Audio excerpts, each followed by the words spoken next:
Okay, so this is basically what happened the first time I started watching Frieren Beyond Journey's End. And big spoilers for the whole series. Okay, next. Basic fantasy character. Next. Skip. Okay, next episode. Okay, this seems fine, I guess. Okay. This is actually alright. I like the premise of this. Maybe I should watch the first episode again. Oh snap, this is pretty good. So yeah, I wasn't directly awestruck at the start and kinda just thought this was a random fantasy anime. But oh no, this is something pretty cool, and its goals and focus differs a lot from a lot of, other fantasy media. Like in general, not just anime. What got me hooked on this series, and a lot of other people I suspect, is the premise of the series. You follow Frieren, a mage, basically after the main plot is over, or the main arc, whatever you want to call it. Like the main quest is done, we are just walking around doing side quests now. And this is such a unique and awesome premise. I don't know why I haven't thought of something like this before. As someone who is so engrossed in fantasy, whether it's books, media or games, this series and its premise caught me off guard. It's so freaking awesome and unique. It took the notion of what I thought a fantasy story was, the hero's journey, and subverted it. The hero's journey, we start with like a little guy, and then through guides, adversity, and sheer will, he or she becomes a hero. Something more. Then after the big fight, battle, or whatever it is over, the hero returns home changed. And at first glance, this is what this series is about, right? It looks like the last part of the hero's journey. What happens at the end of the hero's journey? Journey's end, But I think it's more than that. Frieren's journey takes the whole premise of the hero's journey and throws it in the trash. While saying, mate, that ain't how life works, Because in real life, you don't just evolve and then return home and then the story is done. Real life is a continuous journey where you will always grow, always meet new challenges and setbacks, and find new, beautiful, amazing experiences, people, nature, or whatever have you. And I think more than anything, this is what this anime really brings to the table. One of my mates from university said something like he never thought he would like an anime so much, where most of the time it's basically just talking. But I think because of how real the portrayal of the world and the characters are, and how much they reflect our own world and our own lives, it really hooks people in and grabs their attention. In a deeper way than just, whoa, look at that crazy fight scene and visuals. Though we will get into the visuals because, whoa, look at that crazy fight scene and those visuals, they're so cool. But yeah, that's just an amazing sprinkle on top of the cake. Though, of course, in its own way, it really adds to the storytelling and the message of the anime. So yeah, that's the basic premise of the anime.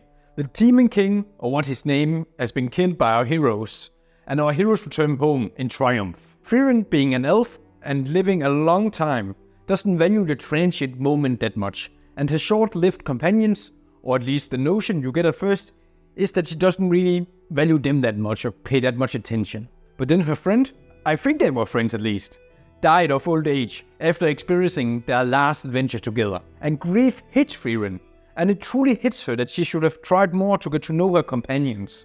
But nonetheless, she begins to travel again, on a new journey, and maybe a very different kind of journey. A journey after the end. And oh, is this an amazing journey. On this journey, she meets her old friends, and this grumpy-looking little girl who is called Frieren, and she's kind of based, and with a big-ass staff, and she's really cool, and then Haida tricks her to take her as an apprentice, and then they do amazing things. And they meet Mr. Stark, as Fern would say, who's like every anime boy ever, but whatever. And we meet his mentor, who's this dwarf called Eisen, the best character ever, by the way. I love this guy. What is wrong with this man?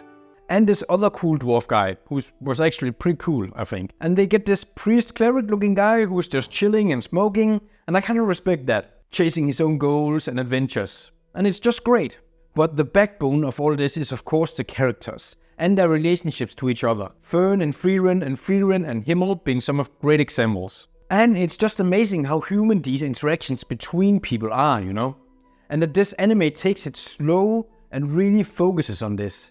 Again, there are a lot of plot points of course, but those simply facilitate the relationships between characters or gives them even more character. And they are not just, just talking like random characters just talking. There's actually rhyme and reason to it. It feels impactful. The characters are inspired and defined by each other. Or characters from their past with Himmel, for example. Like one of the greatest moments in the series for me is with Mr. Stark. and how he reflects Aizen in being scared but not backing down, and like shaking with fear but not backing down. And Frieren recognizing it with the flashback to the giant fox monster thingy. I know there are more impactful scenes in the series, but God, I love that one so much because I just loved those characters. It was so freaking cool. So yeah, I absolutely love everything about this anime. And the so human interactions between Stark and Fern, or the priest guy having to help resolve conflict, or Frieren not being easy to read and not being the best in the world at social skills, yet still making these amazing gestures and presents for her friends. I keep saying it, but it's just so freaking cool. It's such an amazing story. And lastly, I wanted to talk about some of the amazing visuals, especially the fight scenes, even though there are also amazing visuals which are not, fight scenes. This is not the backbone or the foundation of the anime, but oh god does it add to it in the most marvelous ways. And I'm going to spoil some of the most amazing points in the series, or at least in their current running anime. So if you haven't seen the anime, go do that now. Like seriously, go do that now. It's really freaking good. The scene with Himmel where they watched the stars was amazing. Or the sheer awe when Frieren destroyed the magic barrier like at the test. Like look at this, This is like the coolest thing ever. Or it's at least up there. Or the fight with Mr. Stark and Fern versus the vampires. I don't know what it is really about that, fight scene. But just the characters, the music, the visuals, and everything is just a blast. No pun intended with the blast part. Or like in the ending of the season with them fighting the copy of Frieren. Like I'm lost for words. What do you even say to that? Like it's amazing. And it did such an amazing job with the animations and the visuals and the sound effects. So yeah, this anime both visually and with its story has a lot to give and show. But again, like in real life, it's not really about the high points. It's what happens most of the time. The biggest part of your life, where you're just going about your day, helping people trying to understand each other. Or helping each other having experience with other people and just doing good in the world. Like cleaning a statue or planting flowers. The spectacle is great, but I think the heart of it is those moments of people being people. Simply helping each other and talking. I think this is the core of the show and it's done really well. And I also think this is the message of the series.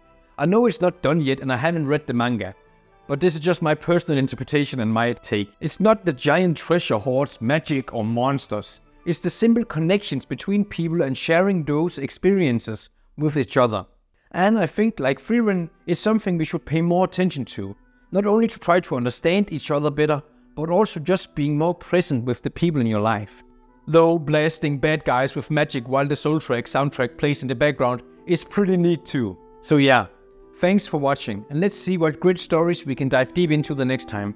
See ya!